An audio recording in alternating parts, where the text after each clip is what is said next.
Good morning or good afternoon, everyone. My name is Cyndy McDonald, and I am your host for Friday Forums. This one happens to be on Friday. The next one's going to be on Monday, just so you know. I'm so glad to have so many people joining me on these different topics. And as we explore the world of college admissions, financial aid, business, all those things that we do as professionals and advisors with our students. As you come in to the forum today, please put in the chat your name and where you are coming from, where you're located. And the other thing I would ask is if you've read Jeffrey Selingo's book, Who Gets In and Why. And if you have, just put a yes. If you haven't, just put a no. So as you're coming in, I want to introduce Liane Crane. Liane, I'm so glad to have you here. Many of you've seen her here for the last couple of sessions. She has come to my rescue. Or vice versa. She has been a big help. So Liane, you are the founder of the College Dollar. So tell us a little bit more about that. Sure. I've been in the college consulting world for about 12 years. And the last five or so, I really honed in on doing the college finances. And in my travels with HECA and NCAG, I found that a lot of college consultants don't really like that piece, understandably. So I really kind of sought out to be more of a consultant.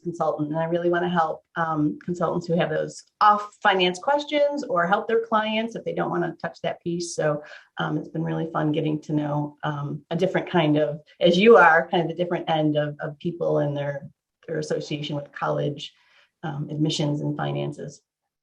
You know, that you made that's a very good point, that the whole college, and especially the student loans and that aspect, is not usually the pronounced part of what we do as consultants. I don't think many people know, but I actually started off doing financial aid consulting.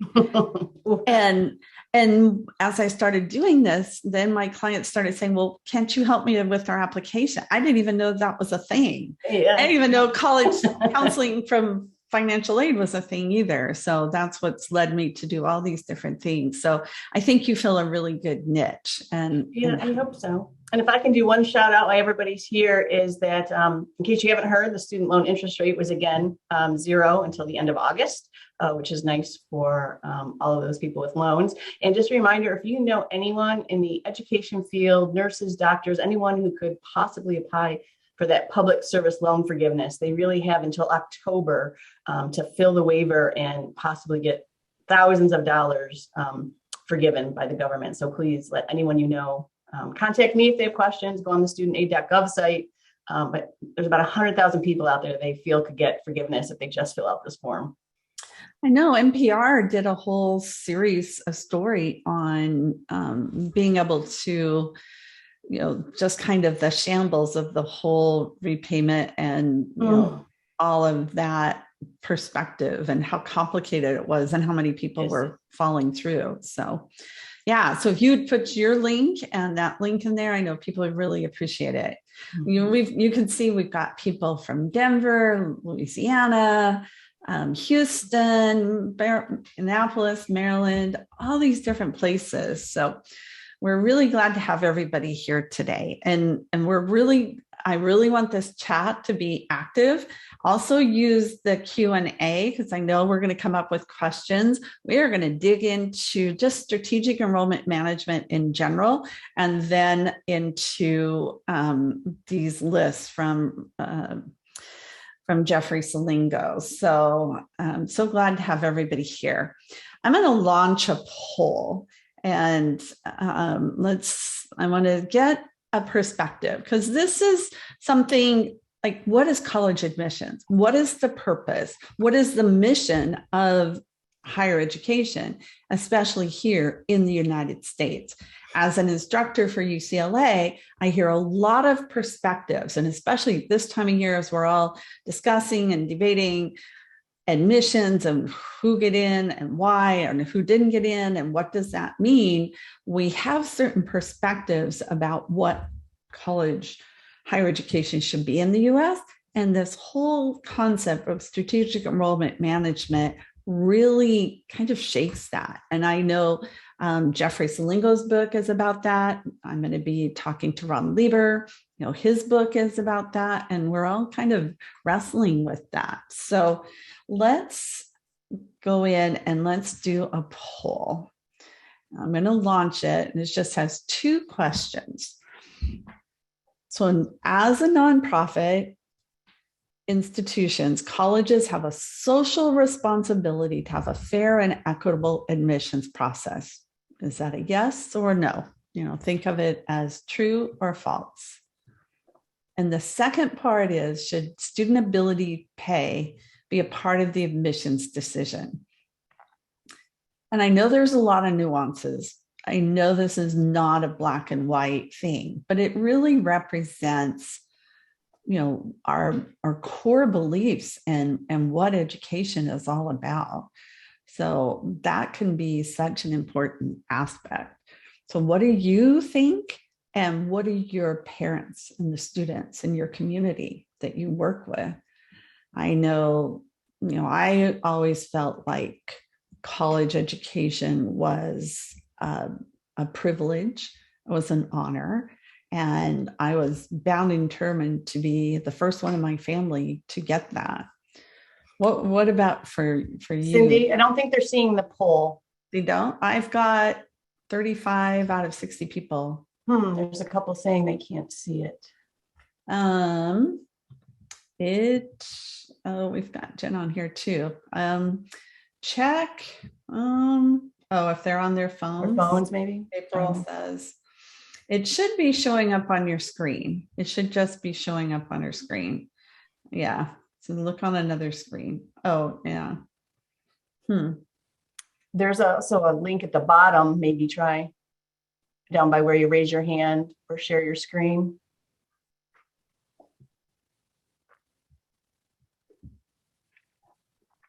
So I can put the questions in the chat too, and people maybe.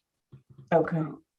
Let me do this. I know as colleges are harder and harder to get into. I think, today and Heka's webinar yesterday, trying to understand this enrollment management can help us as consultants better educate our families on the holistic and complex, sometimes really random admitting process. And, I think Jeffrey's book did a really good job at, unfortunately, pointing out that there is no black and white. And, I think one of my favorite things from his book was that as parents and even consultants, we want the students to be reviewed holistically, but then when they don't get in, we want it to be, but they have this GPA and this SAT, why weren't they in? And I think that really is hard to grapple with, more for the students than anyone, but all of us also. Yeah. And that's very true. You bring up a really good point. And I'm sorry if not everybody's being able to see this. I don't know what to do to make it show up even more, because some people are being able to see it. But I'm going to go ahead and end it. Maybe everybody can see it once I end it. Let's see. And now let me share it. This is why doing things just. Okay, so now. You have a comment on Kelly's chat comment here. Yeah, can money be taken out of the admissions decision? And I think, dealing with the other end of it when the graduates come to me and how do they pay their loans, and parents who can't afford to retire because they're paying Parent Plus loans is definitely a big deal and really should be included in college decisions, of colleges, enrollment management strategies. Right.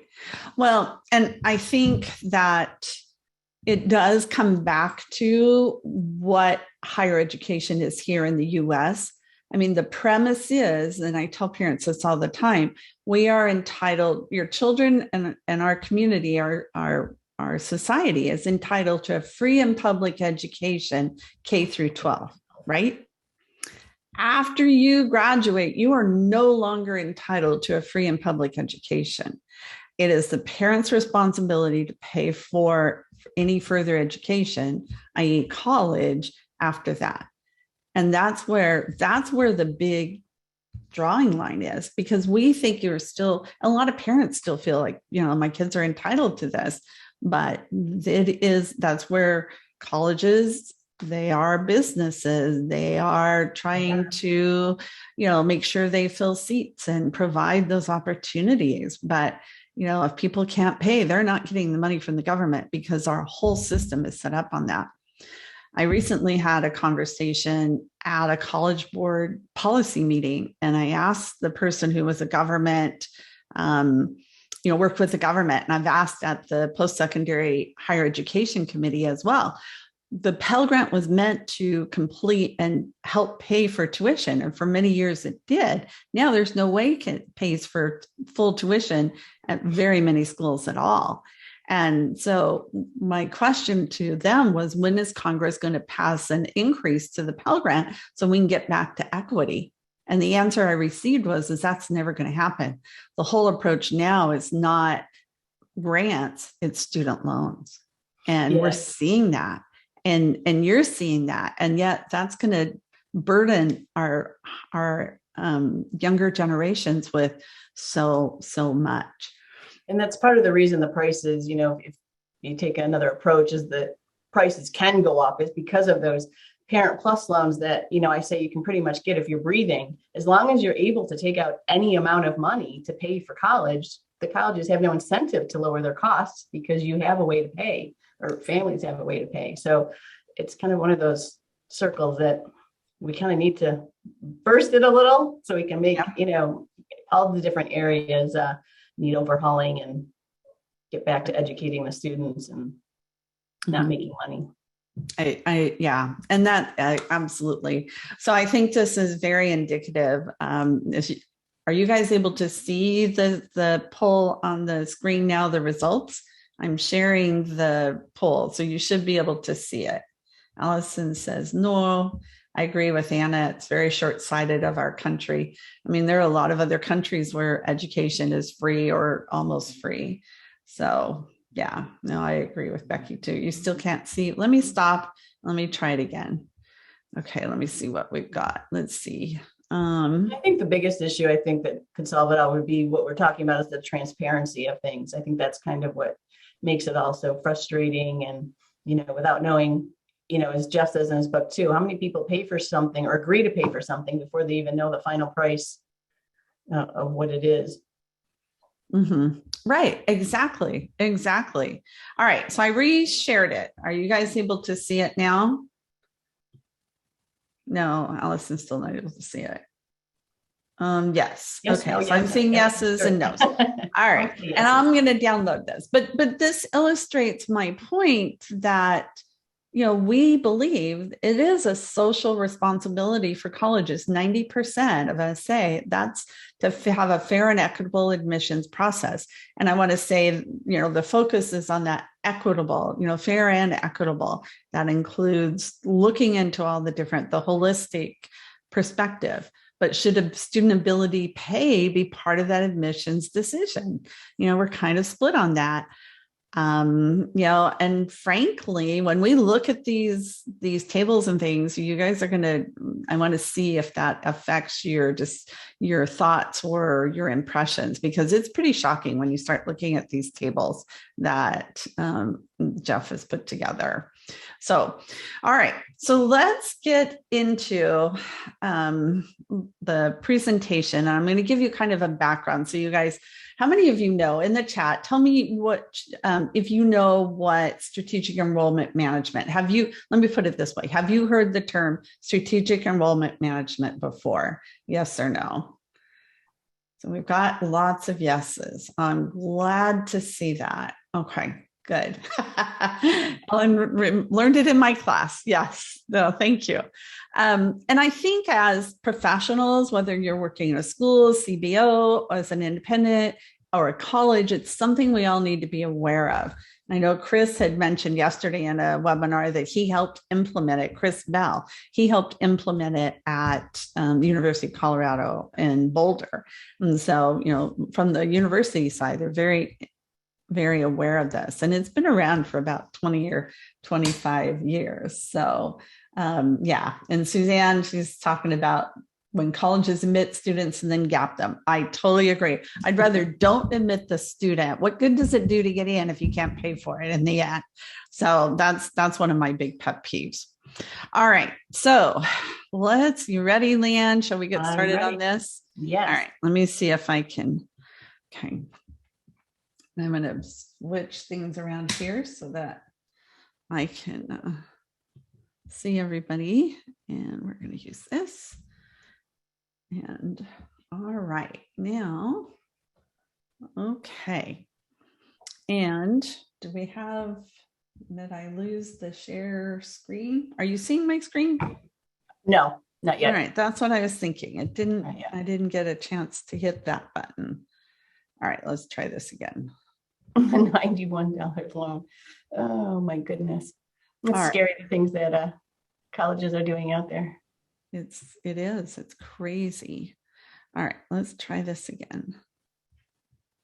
There's one college out there, you have to check the name, but they're offering parents loans through the college, 4-year loans, but you need to take them as a 4-year loan. So we're kind of concerned, what happens if the student drops out or transfers? We're not sure. You've now signed a contract for a 4-year loan. So I think they thought maybe it would be helping, but I'm not sure that's a really good idea from a parent side. Right. Well, and then that takes you back to a whole proprietary college scenario, because that's what they do with proprietary colleges is you have to borrow the money, you have to pay for everything up front. And then if you don't finish the program, then you're still on the hook for all of that money. So I'll also mention here that I've added a new speaker. So I haven't had a chance to put it on my my list, but Kathy Finks from Worcester College is going to join us on February 18th when we talk with Ron, and he's going to talk about how colleges award merit money and what that looks like. And Kathy's going to talk about it from Worcester, because Worcester is a very transparent financial institution. They have a commitment to that. So she's going to join us for that too. So I see we have a couple of hands raised. Do you want to see how? All right. So let's. Oh, no. Got it. I don't see. Well, let's see. Oh, here, let me make you a co-host. Then you can see everything. All right. Now you should. And looks like Mark has his hand raised.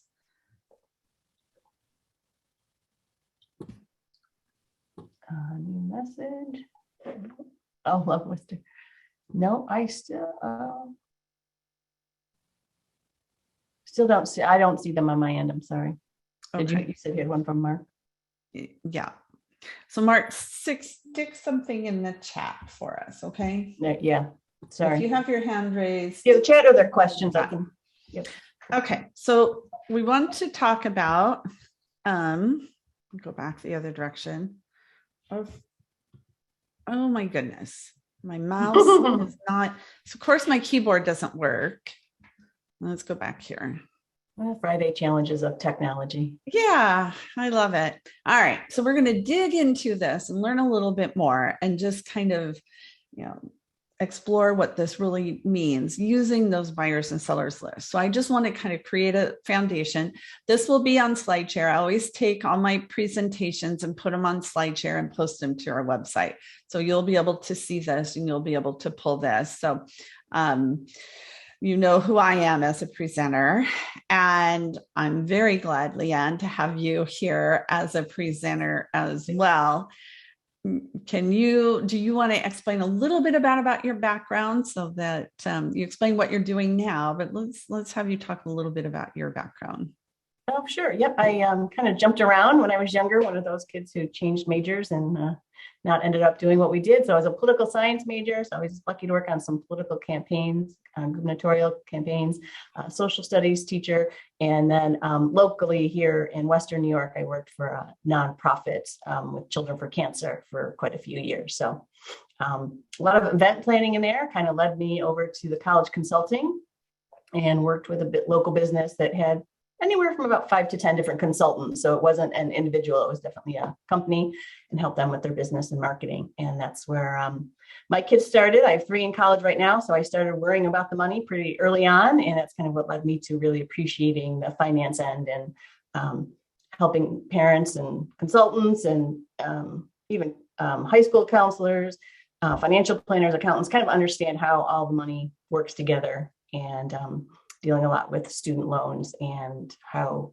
best to pay them back if you have them, those kinds of things. So if anyone ever has any questions, please feel free to reach out. I love educating people and making sure we don't pay the government more money than we need to, for sure.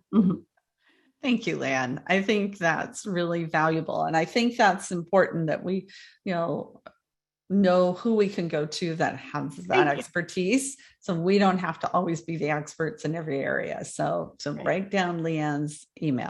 Thank you. All right. So let's see. Now I'm hitting the button and nothing's happening. All right. So we already did the poll about college admissions process. And basically, when you nail it, when you decipher it down or distill it down, the whole purpose of strategic enrollment management is to ensure the future. This started probably about 25 years ago. I remember I was at a FAFSA, like a financial aid administrators conference. And this was for CASFA, the California Association of Student Financial Aid Administrators.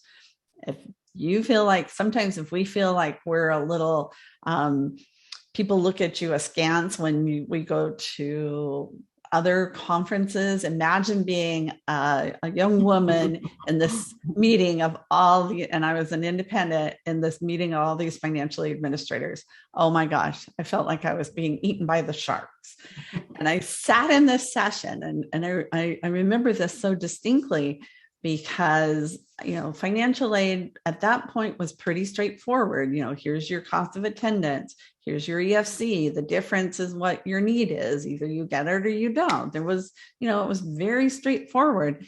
And they were using an example of Pepperdine University and how certain students would get more money than others. And students who even had need wouldn't get enough. And I just remember sitting there and just dumbfounded that how could they treat need-based students in that way? My students aren't going to get the money they need. If they get admitted to Pepperdine, they're not going to get the money they need to go there. And they said, yes.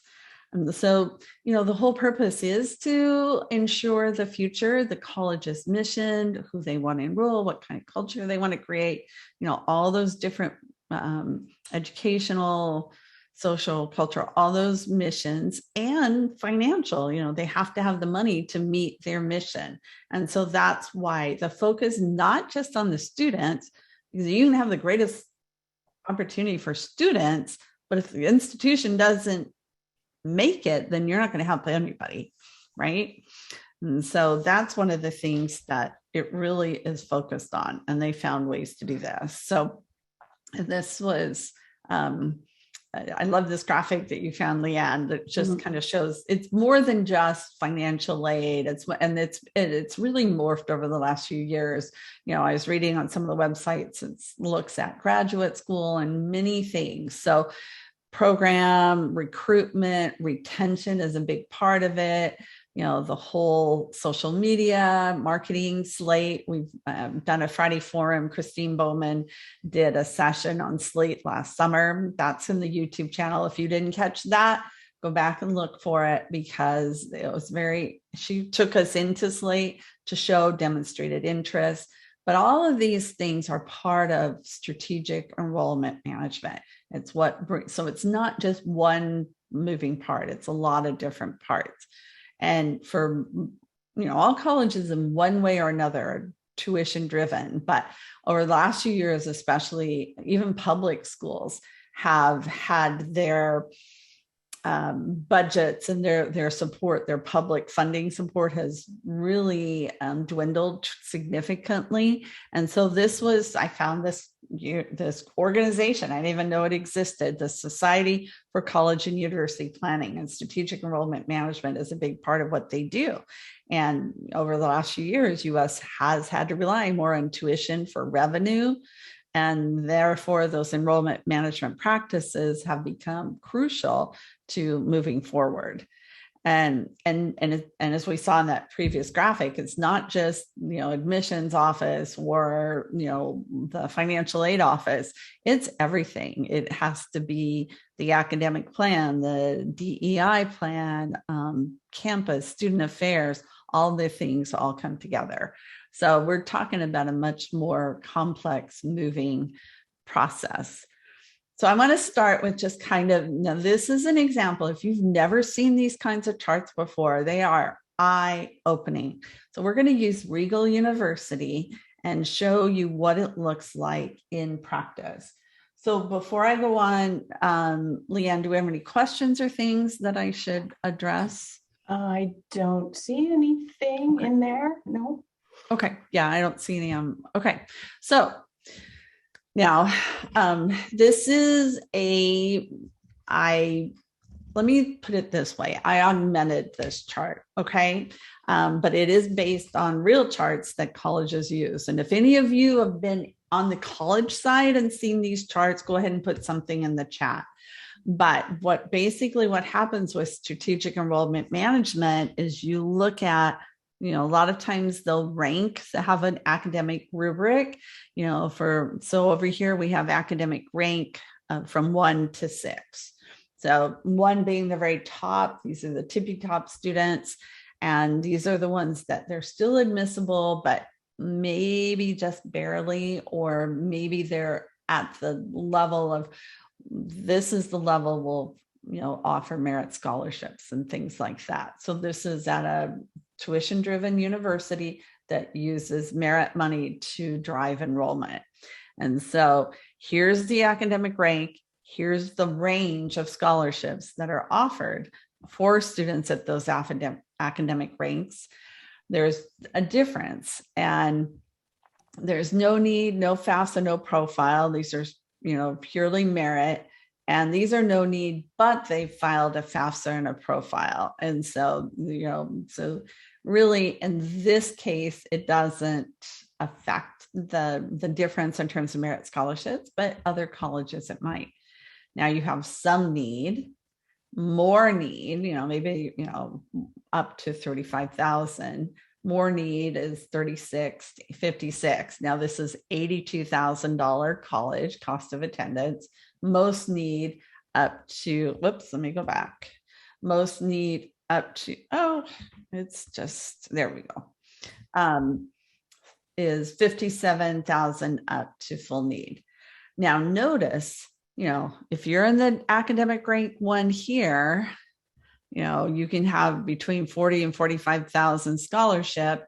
And if you have some need, you get 100% of that. But if you have more need, you're only going to get 75 to 70. Down to here, if you're in the academic category of 6, you're only going to get 50% of your need. That's why you see students admitted, but not given any money at all. And so it really affects, what the kind of students, and this is all driven by institutional goals and needs, these are really drive what kind of scholarships your students get. I want to make it clear that I know and understand why colleges do this, because they have to in order to be able to meet the needs of the students and funding and, build a viable, vibrant institution. So I don't want this to be taken the wrong way in any way, shape, or form. I just want to have people understand why these decisions are being made. And when we're getting admissions decisions like we are now, well, what's behind them? A lot of times they're being driven by some of these charts. I love Anna. She goes, yeah, it's a good comment. Anna's chart. That is great. Great. All right. So this is the principle behind it, and different colleges are going to have different things. And I love, like the different squares, and, it can be much more complex than this. So. Yeah, there's companies out there. You probably heard of Noel Levitt's, colleges now hiring big marketing companies that do this for them, algorithms that determine this for them. So it's not necessarily sitting there shuffling the resumes and GPA. So it's a really complicated issue that colleges take very seriously. Yeah. Yeah. And it's like, you have to get it right, because if you don't enroll enough people in your class, you can lose $1 million revenue and that affects faculty, that affects programs, that affects a lot of things. So yeah, the algorithms and understanding all the nuances is key. And I can understand why colleges spend, millions of dollars on these consultants to help them find the mark, because then otherwise you're just shooting in the dark. Well, that's not good either. So I want to give you 3 student examples and 3 students that fall into different categories. So we're going to talk about Maria. She's going to be an academic rank 2. She's no need, but she did file a FAFSA or a profile if the school requires it. So she's in line for that $35,000 to $39,000 scholarship. Then we have Tao, and he's in that academic rank 4. So he's in the middle, and he has some need. So he falls into that 90%. And then we have Julio, who is an academic rank 6. So he's eligible, but he's not going to have as much scholarship, and he's got the most need. So he's only going to get about 50%. And so when you start looking at it and putting names to it and students, you can see how it really affects, and how our role and our work to understand this and to be able to direct students to programs and opportunities that are best going to meet their circumstance. This is why college admissions is not a one size fits all. It's not a cookie cutter approach. So it makes a big difference. All right. So it looks like, does it help? And Sarah's asking, does it help or hurt a family fill out the FAFSA if they will be full pay? I have a philosophy on that. Do you have a philosophy on that, Liane? Well, for a long time, we used to tell high net worth families to not fill it out. Kind of the thought was that, if the student can get admitted and what merit aid they can get on their own. And, if you need the student loan later, which, if you're high net worth and paying, you might just want the student loans for a variety of reasons, and you can complete the FAFSA at a later time. Whether that worked or not, again, I think it depends on the college and whether the buyer or seller piece.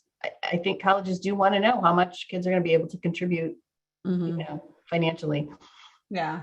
Yeah. Sheila's got a really good comment in the chat too. And, it's hard. It's hard to know. Do they, does that put them at a disadvantage? Because if they're at that top level and they're at a, second tier school, the college may not admit them because they're afraid they won't come there if they do get admitted. And, there's just all these different things. And, so look at these numbers. But so here, Maria is an academic 2, Dow's 4, Julio is 6. No need, some need, most need. Now, the cost is the same. I've put in the EFC. And again, this PowerPoint is going to be available. So there's 0 need here, $35,000, $72,000. So she gets the merit scholarship, and this is where it gets a little dicey. So, she has no need. So the scholarship's going to be $38,000. Her parents are going to be thrilled. You got a $38,000 scholarship. We're all getting those kinds of announcements for our students right now. And so there's no need scholarship offered. They're always going to offer her the student loan, the $5,500. She doesn't qualify for work study, anything like that. So her total between her $38,000 or $5,500, and this is, you're going to see in Jeffrey's list the average net price. And remember, average takes from all ends. That's why we have to look at these things from each individual situation. And knowing some of this about colleges is helpful, but there's no way we're going to know exactly where students fall in these charts. We can just guess. But total out of pocket is going to be $4,700 $47,000. Now for Tao, he will get that scholarship. He falls in that category. So but it'll count as need. So it'll be a $25,000 need scholarship. He still gets the $5,500. They're only going to offer 90% of his need. So it's going to be, there's going to be a gap of $3,500. So he's going to end up paying out of pocket more than the family with no need. And this is the thing that can become quite shocking. And then Julio, with the most need, he's getting 50%. He still qualifies for a scholarship and the student loan. And, maybe it's federal, state, work study, all those combinations. So his number, and these are just scenarios, ends up being $43,500, but he has the most need and he has a gap of $28,000. There's no way and basically what this college is telling him is, we don't want you. We've admitted you, but we don't really want you, because who's going to come and his family's going to pay $38,000. And maybe, like, I have a young lady this week I've been working with. She's a 0 EFC. The college that she wants to go to still hasn't posted a financial aid award. I think we finally got it posted. I talked to the director of admissions yesterday, and I think she finally got it posted because we were pushing for it. But this is what we're facing with our students. So any question? Okay. And so Barbara says, I do not consider loans to be part of financial aid, only gift aid. We look at that. So this brings up a really good point. It goes back to the premise that I mentioned in the beginning, where you have colleges and you have consumeries. We are responsible for paying for our child's education. Any financial resource to help with that is considered financial aid. So from the college financial aid process, student loans and parent loans are considered part of financial aid. Student loans especially, and work study. Now, we don't look at it because you still have to pay it back. So that's where the gift money, and that's where the whole movement for net price and net price calculators comes from, that exact perspective. Our perspective as consumers is very different than the process. So that's absolutely right, but that's not how the process is set up, but it's frustrating. So how does that look when you actually apply it in these lists? How many of you looked at Jeffrey's Selingo's buyers and sellers list? And you have to put your, Sabra has looked at it, and okay, good. I printed them all out. Good. All right. So we're going to do that. So I'm going to end my slides here, and let's do this. I have one more thing I want to do before I end this. So I'm going to just kind of briefly go over his descriptions and how he came to this. And this came as part of his writing his book. It's the sellers are the haves of admissions. They're the ones that have plenty of applications. They have high endowments. They're in the 5, 10, 2% admissions rate. So, he says they don't need to buy students with tuition discounts to fill their classrooms. That's why they don't, the Ivy League schools, highly elite schools, many of them don't offer merit scholarships because they don't need to. They can drive their enrollment and their institutions without they're still tuition driven, but they can drive it without offering those merit scholarships. So the buyers are the have-nots. Now, I don't necessarily agree with everything that's in here, but it's a good way to conceptualize. The have-nots in terms of admissions, they may provide a superior undergraduate education, but they're scrambling to get students. And the one way they can bring students on is to offer those merit scholarships. And we all have students, I have a student this year, she's turned out lots of great scholarships because in the end, it's still the net price did not bring her to where she needed to be able to afford it for her family. So you can go to Jeffrey Selingo's website and read this and go through it. But I just wanted to post it here so we have an understand what we're looking at. It's not a formula, but how did he determine these numbers? It's the percentage of applicants admitted, the yield rate, and that's going to be something we're going to be interested in, right now over the next few months. We're going to see what that looks like. and then the percentage of institutional aid that is non-need based. And a lot of this data is in the common data set. And if you have college planning programs, Counts More, Guided Path, College Planner Pro, 360 Planner, College Kickstart is really good. I mean, that's their whole purpose, is to look at all this. You'll have some of those numbers in those resources. So that's why the buyers and the sellers, the sellers are the ones that need students. They need to sell tuition scholarships to get the students. Okay. All right.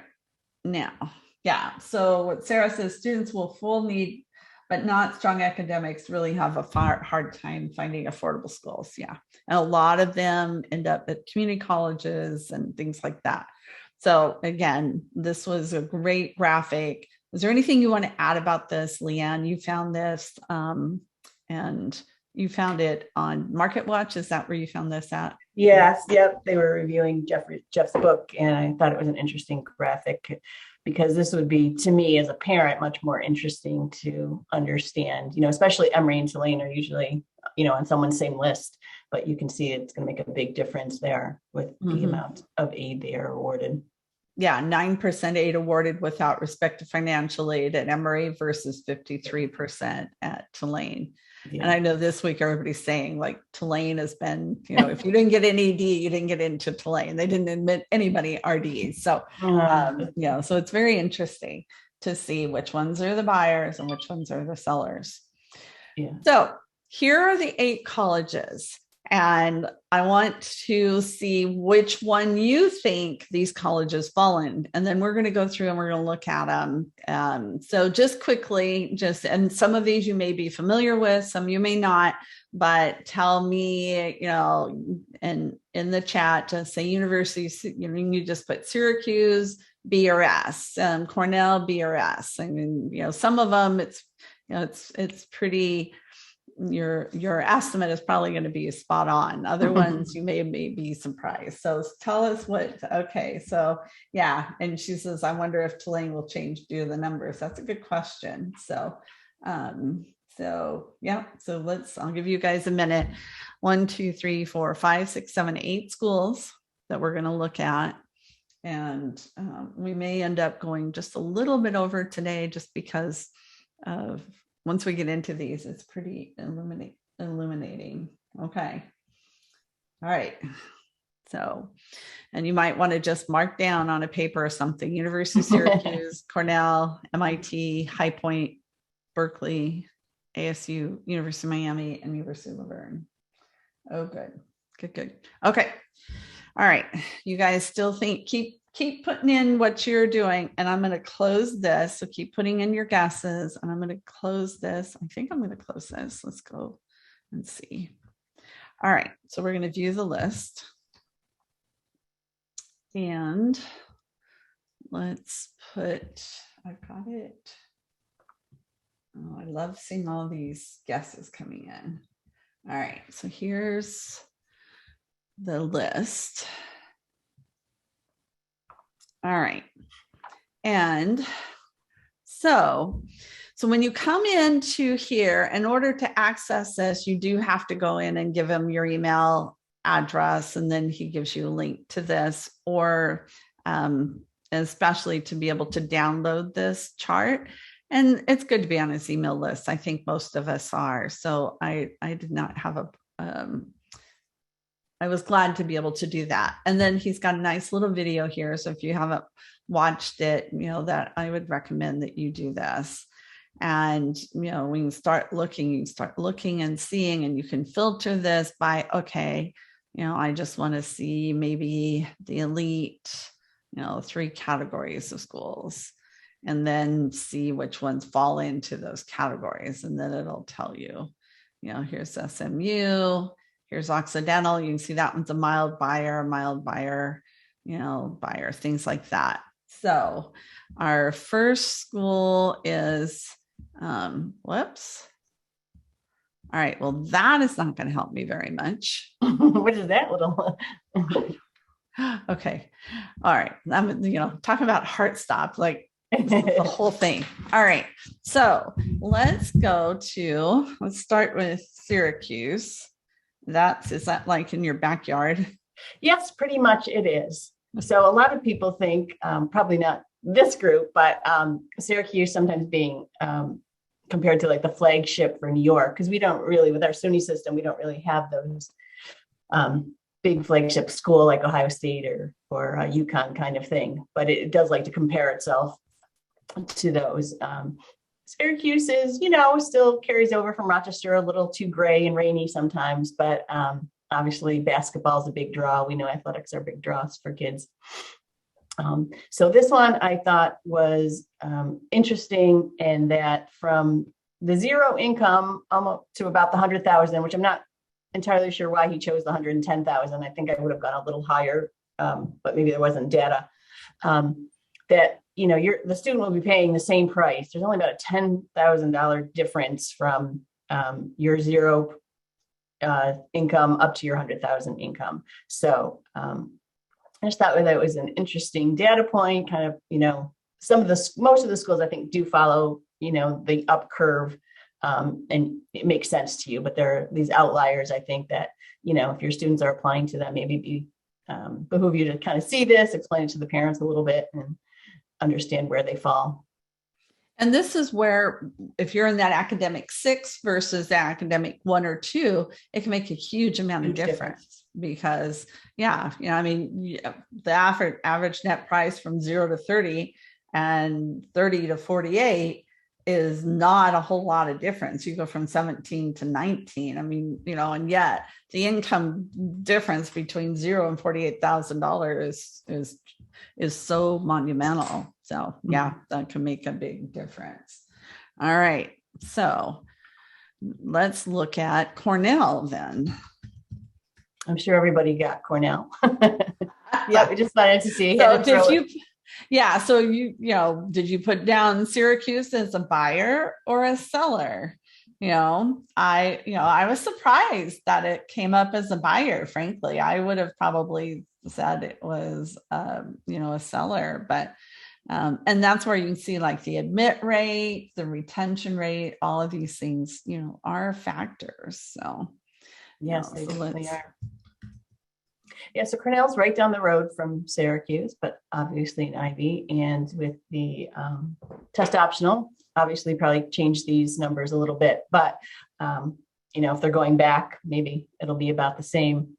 We'll see. But this one I thought again was interesting because the zero right up till it's still even over, the income of 50,000, you're still very low. It's not that sweeping curve you would expect most colleges have, especially when there's no merit. So obviously the high yield, falls kind of right into what he's saying about buyers and sellers. Mm-hmm. Yeah. So the average net price, is actually pretty surprising because of this. You can tell the curve here is much more pronounced than it was at Syracuse. So that's definitely. I did like the retention rate on that one though. That's interesting too, I think. Yeah. Very high. Yeah. All right. I see we have, let's see. So we've got, all right. So Jenny has a question and Mindy has a question. So I'm going to click on allow to talk for Jenny. Go ahead, Jenny. You are off. There we go. That's okay, Cyndy. That was my bad. I just forgot to lower my hand. Oh, okay. I didn't want to feel like I didn't want to feel like I'm ignoring you. Okay, no, Melinda, Mindy, go ahead. Did you have something you wanted to ask? Nope. You're on mute. Mindy? Nope. Okay. So if you do have things, go ahead and put them in the chat. All right. So now we're going to go to MIT, right? Mm-hmm. And this one, definitely an interesting curve. As you see, it kind of even dips where you wouldn't think it would, but this goes to, again, their enrollment management, what type of students they want and who they're accepting. It So says, if you're 0 to, and this, I thought this was very astute that you found this. So this is coming up as a seller, which we all expected. The average net price, for a family in this level is 5,000. Well, look at this. yes, yep. It's a negative number. I know. They're going to give them more money. I don't know if it's a fluke or if this is kind of the group that they're focusing on. I thought that was very interesting. I don't know if there are other colleges that have it as a negative number.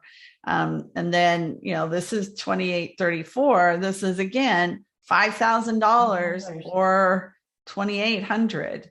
So it shows even at a school that doesn't offer merit scholarships, how some students can be still disadvantaged that are in that high need category. And then here, we all know if this family has means that's going to be required of them. But I thought that was a little, Cyndy. It's the average was, I think, right around 20,000 net price, which was interesting. I'm not sure I would have guessed that. Right. Well, and that shows that to me, an average price really has no meaning. Yeah. Because you have people from the beginning to the end, and that's what, that you don't know where you fall in that. That doesn't mean your net price is going to get that. So I never use averages for my families because it can be very misleading. So, yes, it is. Yeah. So it's just very, very, very interesting. And Jenny's like, yeah. So, all right, family means of 41,000. Yeah, exactly. All right. So now let's look at another one we're often very familiar with. And the next one you have is High Point, right? Point. Yep. This one. Yeah. It was interested in the low yield. I thought was kind of, making it maybe either the backup or safety or most likely too expensive by the time they get their packages. So, but for the $100,000, difference in income, there's only about a $10,000 price difference. So, this is kind of the opposite there, MIT. Yeah, this is definitely a tuition-driven institution. There is no doubt about it. They do not really want to fill their seats with students who can't afford to pay, because there is hardly any curve there or here at all. And the average net price is around 40,000, and they're qualified as an extreme buyer. They use merit scholarships a lot. What I find interesting, when you download the spreadsheet, it has a lot more information. You can look at the average scholarships, and that's a lot of things that we'll look at. I know I've always used, what's the average merit scholarship, and I use that kind of data as I work with my families. But yeah, if you're looking at this and students fall in love with these schools, they have to have the means to make this happen, or they're just, it's just not gonna.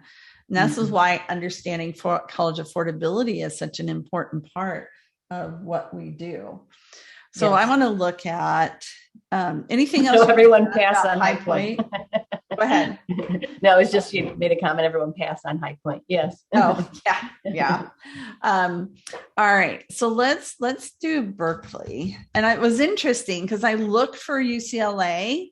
And it's not even on the chart. So I don't know if their data is just not published or what, but it wasn't. So several of the UCs are not on this chart.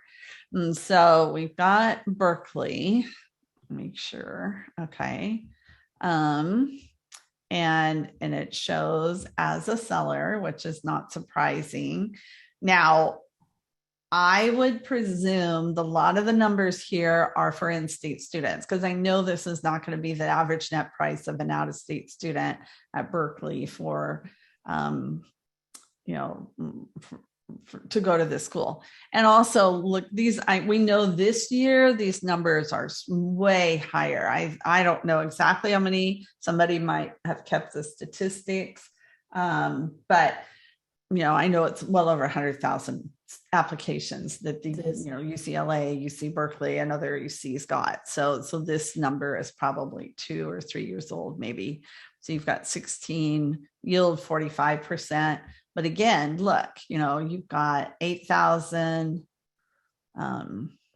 9, basically 10, 13, 21, and 33.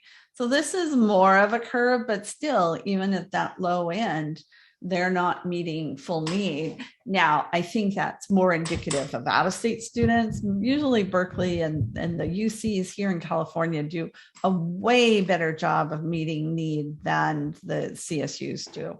The California State Universities are woefully, they just don't have the funds. They just don't offer scholarships at all. So that's a big part of it. So, okay. So, and I love all these comments, and I will we'll have the chat so that people have access to it too. This is very helpful to see, all the different comments. So let's look at Arizona State. So somebody says, I question Arizona State. They are looking for out-of-state students. A lot of my students applied to Arizona State coming from California. And so they come up as a buyer. They are looking for students. And the average net price, actually one of my students, she got accepted TCU, SMU, several other private schools. She got a lot of acceptances, but none of them. And she was a good height. I would probably put her in like the academic 2 or 3 category because she had good, she was a good student, but her high school is not as competitive in terms of the rigor of the curriculum she was access to. And so I think that affected her. But, here's, the average net price from 8, 9, 9, 10, 15, 19, and 20. So, it's very illuminating to look at this. Like if you've got a $30,000, you've got to be able to afford $10,000, or this is not going to be a feasible college for you. And so it really makes a big difference. I'm going to close. Let me go to this.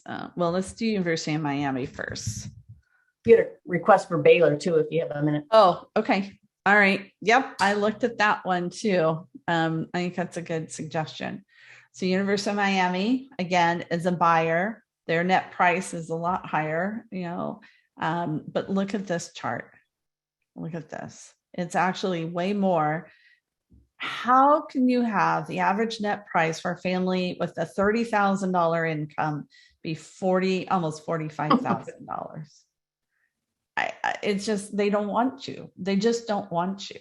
They'll admit you, but they really don't want you. And they don't really want you. I mean, you're going from 34 to 38 to 44 and then 53. These are the categories that they want the students. And this is why we need to understand this as we work with our families and put together a list. This is why, I know College Kickstart, I'm going to be doing a user story. I've done user stories with College Planner Pro, with 360 Planner, and now I'll be doing College Kickstart, and sometime in the future I'll be able to do one for Maya Learning or Guided Path. But so you can see the difference and how those different college planning platforms offer this kind of data for you, so you can build lists. But I know that's the big part of what College Kickstart is all about. So if any of you've used College Kickstart or have any recommendations, stick it in the chat. Okay, here's Baylor. If I can spell, that might help.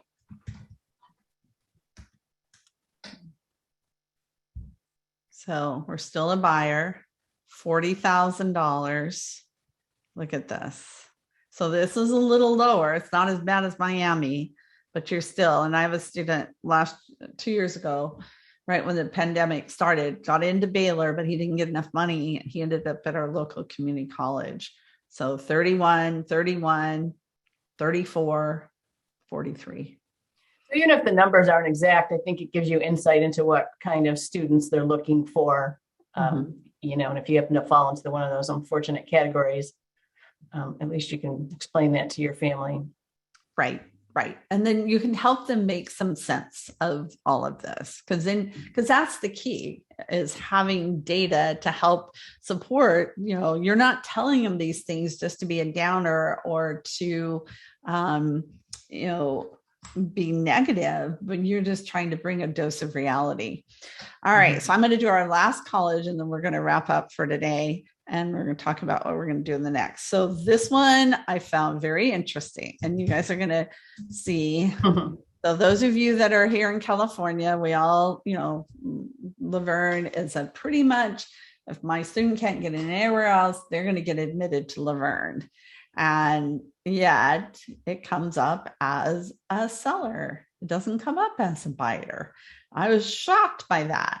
And then, it has a $30,000 net price.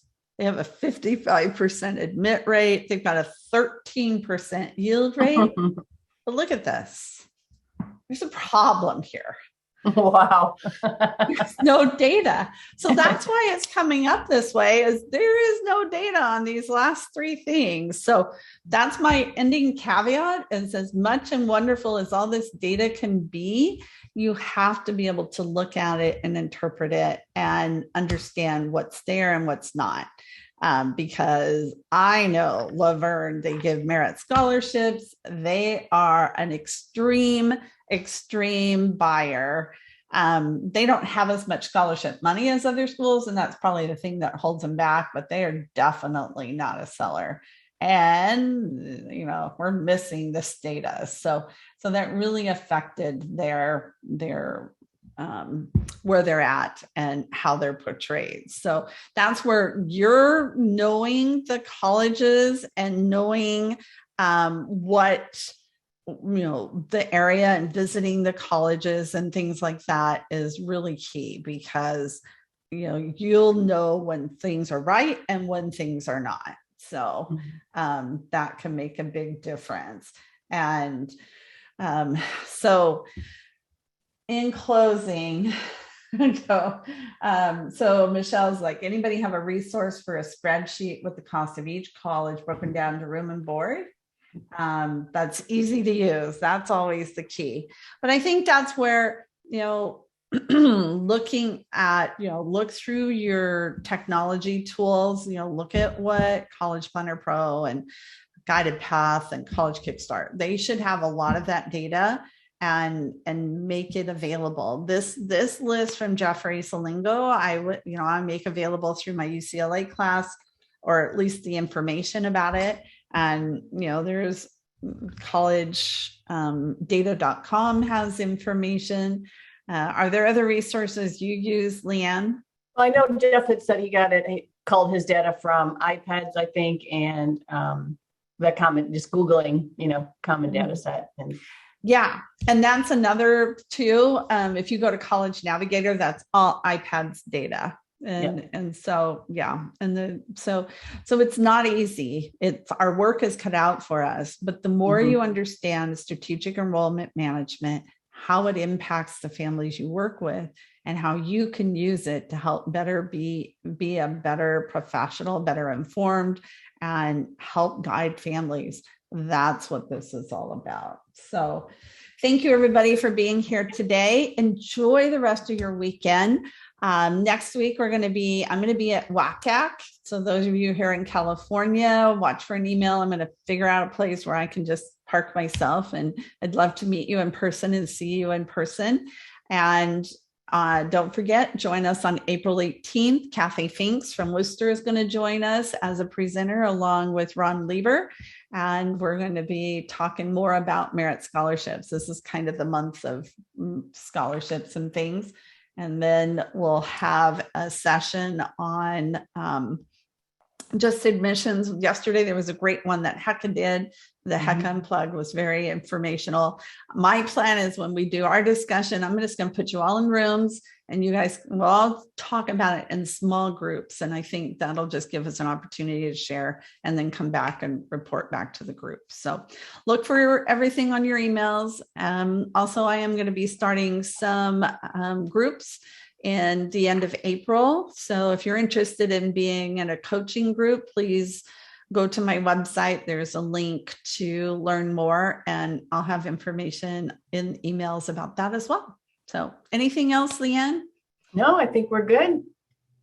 Thank you, everybody. Thank Thank you, you. Liane, and Thank you, have a Shannon. great week. This ends our webinar for today. Bye-bye. Bye.